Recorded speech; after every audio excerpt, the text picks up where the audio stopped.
فیض نازل کرتا ہے، اور بغیر واسطہ علل کے کوئی فیض نازل کرنا اس کی عادت ہی نہیں، تو پھر کیوں کر وہ خدا ہمارے روحانی نظام میں اس سلسلہ وسائط سے بالکل ہم کو منقطع کر دے؟ کیا جسمانی طور سے ہم اس سلسلہ سے منقطع ہیں، یا در حقیقت ایک سلسلہ وسائط میں بندھے ہوئے ہیں جو علت العلل سے شروع ہو کر ہم تک پہنچتا ہے؟ اس بحث پر غور کرنے کے لیے ہماری کتاب توضیح مرام اور آئینہ کمالات اسلام دیکھنی چاہیے۔ خاص کر فرشتوں کی ضرورت میں جس قدر مبسوط بحث آئینہ کمالات اسلام میں ہے، اس کی نظیر کسی دوسری کتاب میں نہیں پاؤ گے۔ اور سید صاحب کی خدا شناسی کا اندازہ معلوم کرنے کے لیے یہ ان کے اقوال کافی ہیں کہ وہ مخلوقات کو مقدر حقیقی کے تصرفوں اور حکومتوں سے بے نیاز کر بیٹھے ہیں، نہیں جانتے کہ خدا تعالیٰ کی خدائی اس کی قدرت کاملہ سے وابستہ ہے، اور قدرت اسی کا نام ہے کہ اس کے تصرفات اس کی مخلوق پر ہر آن غیر محدود ہوں۔ بلا شبہ یہ سچ ہے کہ اگر اس مخلوقات کو اس نے پیدا کیا ہے تو اپنی غیر محدود ذات کی طرح غیر محدود تصرفات کی گنجائش بھی رکھ لی ہوگی، تا کسی درجہ پر اس کی خدائی کا تعطل لازم نہ آوے۔ اس سلسلے میں حاشیے میں حضور فرماتے ہیں، اگر یہ اعتراض کیا جائے کہ اس بات کے ماننے سے کہ خدا تعالیٰ کی غیر متناہی حکمت استحالات غیر متناہیہ پر قادر ہے، حقائق اشیاء سے امان اٹھ جاتا ہے۔ مثلا اگر خدا تعالیٰ اس بات پر قادر سمجھا جائے کہ پانی کی صورت نوعیہ کو سلب کر کے ہوا کی صورت نوعیہ اس کی جگہ رکھ دے، یا ہوا کی صورت نوعیہ کو سلب کر کے آگ کی صورت نوعیہ کو اس کی قائم مقام کر دے،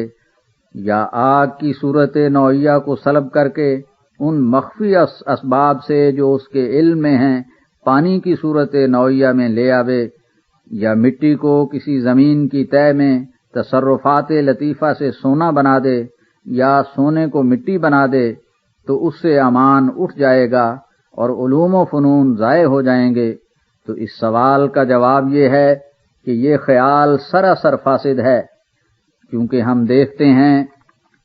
کہ خدا تعالیٰ اپنی مخفی حکمتوں کے تصرف سے عناصر وغیرہ کو صدہا طور کے استحالات میں ڈالتا رہتا ہے۔ ایک زمین کو ہی دیکھو کہ وہ انواع و اقسام کے استحالات سے کیا کچھ بنتی رہتی ہے، اسی سے سم الفار نکل آتا ہے، اور اسی سے فاز زہر، اور اسی سے سونا، اور اسی سے چاندی، اور اسی سے طرح طرح کے جواہرات، اور ایسا ہی بخارات کا صعود ہو کر کیا کیا چیزیں ہیں جو جو آسمان میں پیدا ہو جاتی ہیں۔ انہی بخارات میں سے برف گرتی ہے، اور انہی سے اولے بنتے ہیں، اور انہی میں سے برق، اور انہی میں سے سائقہ، اور یہ بھی ثابت ہوا ہے کہ کبھی جو آسمان سے راکھ بھی گرتی ہے۔ تو کیا ان حالات سے علم باطل ہو جاتے ہیں یا امان اٹھ جاتا ہے؟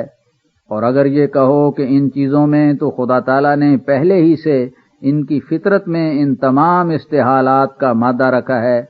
تو ہمارا یہ جواب ہوگا کہ ہم نے کب اور کس وقت کہا ہے کہ اشیاء متنازع فیہا میں ایسا مادہ متشارکہ نہیں رکھا گیا، بلکہ صحیح اور سچا مذہب تو یہی ہے کہ خدا تعالیٰ نے جو اپنی ذات میں واحد ہے تمام اشیاء کو شے واحد کی طرح پیدا کیا ہے، تا وہ موجد واحد کی وحدانیت پر دلالت کریں۔ سو خدا تعالیٰ نے اسی وحدانیت کے لحاظ سے اور نیز اپنی قدرت غیر محدودہ کے تقاضا سے استحالات کا مادہ ان میں رکھا ہے، اور بجوز ان روحوں کے جو اپنی سعادت اور شقاوت میں خالدین فیہا ابداً الجن آیت 24 کے مصداق ٹھہرائے گئے ہیں، اور وعدہ الہی نے ہمیشہ کے لیے ایک غیر متبدل خلقت ان کے لیے مقرر کر دی ہے۔ باقی کوئی چیز مخلوقات میں سے استحالات سے بچی ہوئی معلوم نہیں ہوتی، بلکہ اگر غور کر کے دیکھو تو ہر وقت ہر ایک جسم میں استحالہ اپنا کام کر رہا ہے، یہاں تک کہ علم طبعی کی تحقیقاتوں نے یہ ثابت کر دیا ہے کہ 3 برس تک انسان کا جسم بدل جاتا ہے اور پہلا جسم ذرات ہو کر اڑ جاتا ہے۔ مثلاً اگر پانی ہے یا آگ ہے تو وہ بھی استحالہ سے خالی نہیں، اور 2 طور کے استحالے ان پر حکومت کر رہے ہیں۔ ایک یہ کہ بعض اجزاء نکل جاتے ہیں اور بعض اجزاء جدیدہ آ ملتے ہیں۔ دوسرے یہ کہ جو اجزاء نکل جاتے ہیں وہ اپنی استعداد کے موافق دوسرا جنم لے لیتے ہیں۔ غرض اس فانی دنیا کو استحالات کے چرخ پر چڑھائے رکھنا خدا تعالیٰ کی ایک سنت ہے، اور ایک باریک نگاہ سے معلوم ہوتا ہے کہ یہ سب چیزیں بوجہ وحدت مبدأ فیض اپنی اصل ماہیت میں ایک ہی ہیں۔ گو ان چیزوں کا کامل کیمیا گر انسان نہیں بن سکتا، اور کیوں کر بنے؟ حکیم مطلق نے اپنے اسرار حکمیہ غیر متناہیہ پر کسی دوسرے کو محیط نہیں کیا۔ اور اگر یہ کہو کہ اجرام علوی میں استحالات کہاں ہیں، تو میں کہتا ہوں کہ بے شک ان میں بھی استحالات اور تحیلات کا مادہ ہے، گو ہمیں معلوم نہ ہو، تبھی تو ایک دن زوال پذیر ہو جائیں گے۔ ماں سوائے اس کے ہزارہ چیزوں کے استحالات پر نظر ڈال کر ثابت ہوتا ہے کہ کوئی چیز استحالہ سے خالی نہیں۔ سو تم پہلے زمین کے استحالات سے انکار کر لو، پھر آسمان کی بات کرنا۔ تو کار زمین را نکو ساختی، کہ با آسمان نیز پرداختی۔ غرض جب انواع و اقسام کے استحالات ہر روز مشاہدہ میں آتے ہیں، اور وحدت ذاتی کا یہ تقاضا بھی معلوم ہوتا ہے کہ ان تمام چیزوں کا منبع اور مبدا ایک ہو، اور خدا تعالیٰ کی الوہیت تامہ بھی تبھی قائم رہ سکتی ہے کہ جب ذرہ ذرہ پر اس کا تصرف تام ہو، تو پھر یہ استبعاد اور یہ اعتراض کہ ان استحالات سے امان اٹھ جائے گا اور علوم ضائع ہوں گے، اگر سخت غلطی نہیں تو اور کیا ہے۔ اور ہم جو کہتے ہیں کہ اللہ جل شانہ قادر ہے کہ پانی سے آگ کا کام لیوے یا آگ سے پانی کا کام، تو اس سے یہ مطلب تو نہیں کہ اپنی حکمت غیر متناہی کو اس میں دخل نہ دے، یوں ہی تحکم سے کام لے لیوے، کیونکہ خدا تعالیٰ کا کوئی فعل آمیزش حکمت سے خالی نہیں اور نہ ہونا چاہیے، بلکہ ہمارا یہ مطلب ہے کہ جس وقت وہ پانی سے آگ کا کام یا آگ سے پانی کا کام لینا چاہے تو اس وقت اپنی اس حکومت کو کام میں لائے گا جو اس عالم کے ذرہ ذرہ پر حکومت رکھتی ہے، گو ہم اس سے مطلع ہوں یا نہ ہوں۔ اور ظاہر ہے کہ جو حکمت کے طور پر کام ہو وہ علوم کو ضائع نہیں کرتا، بلکہ علوم کی اس سے ترقی ہوتی ہے۔ دیکھو مصنوعی طور پر پانی کی برف بنائی جاتی ہے یا برق کی روشنی پیدا کی جاتی ہے، تو کیا اس سے امان اٹھ جاتا ہے یا علم ضائع ہو جاتے ہیں؟ اس جگہ ایک اور سر یاد رکھنے کے لائق ہے، اور وہ یہ ہے کہ اولیاء سے جو خوارق کبھی اس قسم کے ظہور میں آتے ہیں کہ پانی ان کو ڈبو نہیں سکتا